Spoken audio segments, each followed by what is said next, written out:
Kumusta po mga idol? Welcome sa ating channel, Farmer Boy TV. Nandito tayo ngayon sa bakuran lang. Bali, magbibigay na tayo ng kunting update sa ating bakuran. At medyo na-delay na yung ating upload kasi ngayon is Sunday. Medyo busy tayo sa tindahan. Substitute din dito sa ating bakuran. Simple lang naman yung ating ganap dito sa ating bakuran. Pag-aalaga ng mga itik at yung fish pan. Papakita ko sa inyo yung ating update. Bali, ito na po yung ating itik mga idol. Ayan yung mga inahin. Yung may dalawa dito na parang binata lalaki. Din nagpalimlim tayo ng bibi. Iba yung itik, ito yung itik. Ito yung bibi, yung pangbalot ba. Ayan, sa 10 siyam yung napisa. Ayan siya mga idol. Itim. Yung naglimlim.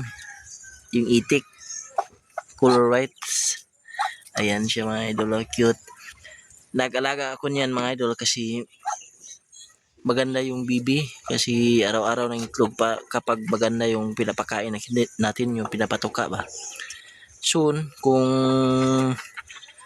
mabuhay yan lahat, walang mortality, sana dumami pa sila.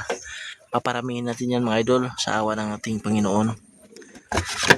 Dito mga idol, meron tayong napisa na rin.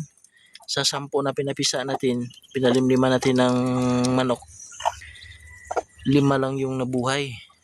Bali 7 lahat yung napisa, 2 yung mortality at 5 lang yung natira.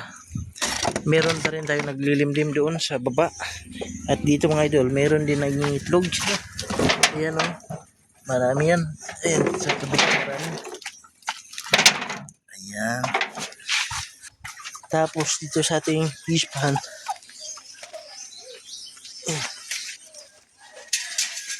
Ayan, meron na siyang fingerlings dito mga idol. Doon din. Ayan. Ganito lang yung ating update sa ating bakuran. Bali, hindi mo na ako nag-alaga ng mga manok mga idol. Isang manok lang, yung inahin, tsaka yung isang tandang. Dito mga idol, yung tandang.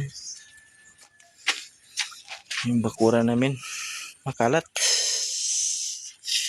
Yan. Yung tandang mga idol, matanda na yan. Baka nasa 5 taon na yan, 4. At yan mga idol, salamat. Yan lang po yung ating update sa ating bakuran dito sa bahay. Simple lang yung ganap. Ayan. Puso na nga pala yung kahit mga idol, yung saranggula ba. Hindi ako marunong gumawa niyan. Yung gumawa niyan yung aking bayaw. So dito na lang yung ating video. Salamat sa inyong panonood. Ingat palagi. Bye bye.